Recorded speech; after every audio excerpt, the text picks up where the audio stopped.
ashamed and anxious. Why some Americans are thinking twice about traveling abroad. In an increasingly interconnected world, international travel has long been a way for Americans to explore new cultures, gain fresh perspectives, and temporarily escape the pressures of home. But in 2025, a growing number of U.S. citizens are rethinking their travel plans, not because of logistics or cost, but out of fear and embarrassment over how their country is perceived globally. Recent weeks have seen a sharp drop in international tourism to the United States, but the reverse is also starting to happen, Americans choosing not to leave home. And it's not just about passport delays or inflation. For many, it's personal. With the return of Donald Trump to the political spotlight and the last decisions of this administration, some Americans feel their global image has become tarnished.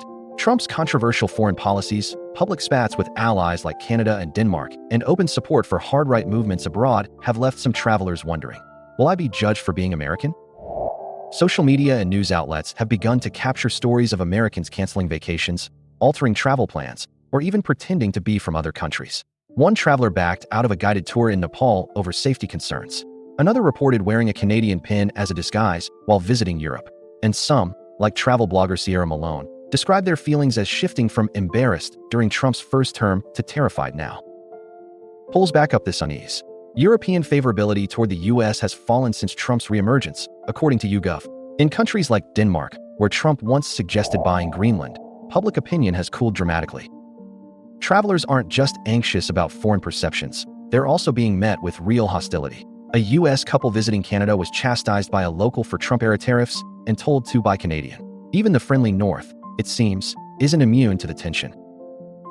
And yet, it's not all doom and gloom. Many in the travel industry and abroad remain welcoming, distinguishing clearly between government policies and the individuals who live under them. As one travel operator put it, most people know that the people of a country and its government are not the same thing. Still, the anxiety is real. A recent analysis found a 12.6% decline in U.S. air bookings to Europe, potentially signaling that politics is playing a role in travel decisions. While economic factors like inflation and currency fluctuations can't be ignored, there's growing evidence that shame, fear, and concern over being stereotyped are weighing heavily on would-be American tourists. Ironically, in an era where polarization is rampant, travel is one of the few activities that can bridge understanding between people of different nations. Exposure to other cultures, perspectives, and ideas often challenges biases and fosters empathy. As the former French President François Hollande once remarked, the American people remain our friend. The Trump administration is no longer our ally. It's a subtle but important distinction, one that might offer some comfort to the concerned traveler. Under the bright Parisian sun, Barbara and Rick Wilson meandered through the Tuileries Gardens, savoring their first visit to France. But before stepping out of their hotel, Rick, 74, had taken a small but telling action. He covered the American flag stitched onto his baseball cap with black tape. "We're just sick about it. It's horrible. Just horrible," Rick said, referring to their dismay over President Donald Trump's abrupt tariff policies. His wife Barbara, 70, even carried a Canadian pin gifted by another tourist, just in case they needed to appear from elsewhere. "We're disappointed in our country," she added. "The tariffs upset us." They weren't alone. Just steps away near the Louvre Museum, New Yorker Chris Epps, 56, opted to leave his Yankees cap in the hotel. "People might come up to us, treat us differently," he said.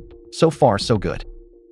While there's no indication that Americans are facing open hostility in France, Trump's trade decisions and erratic diplomacy have left some tourists feeling exposed. Subtle shifts in sentiment hint at deeper transatlantic tensions.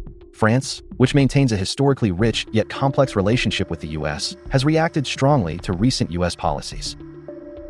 Although Trump rolled back some tariffs shortly after these interviews, the impact lingers. The rift isn't just political or economic, it's cultural. According to Philippe Glogan, founder of the esteemed travel guide Le Guide du Retard, sales of U.S. travel books have dropped 25% this year. Instead, sales of travel guides to Canada and other countries are on the rise. Travel trends echo this shift. Oxford Economics predicts an 8.9% decline in French tourism to the U.S. in 2025 compared to the previous year.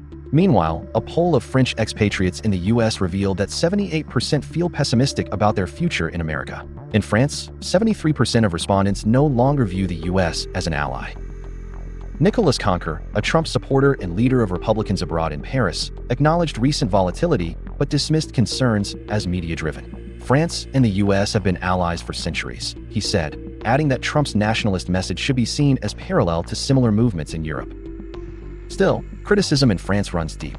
Public figures, media outlets, and institutions have openly questioned the U.S. administration's behavior, not only over tariffs, but also its stances on Ukraine and even Greenland. French universities and institutions have responded by supporting affected American researchers, offering positions to those impacted by U.S. government funding cuts. One prominent academic institution, EHES, issued travel warnings to students, urging them to avoid carrying sensitive digital data to the U.S., citing heightened scrutiny at border checkpoints. Carrie Hafferty-Hardy, president of the American Club of Paris, echoed this complex relationship. Quoting Serge Gainsbourg's famous lyrics, "Je t'aime, moi non plus," she said, "It's definitely a relationship of love and not always like." While the shared values of liberty and Enlightenment ideals still bind the two nations, she added, no one can ignore what they're seeing in the headlines. What do you think? Has global perception of the U.S. shifted in recent weeks? Have you felt it while traveling? Share your thoughts and join the conversation below.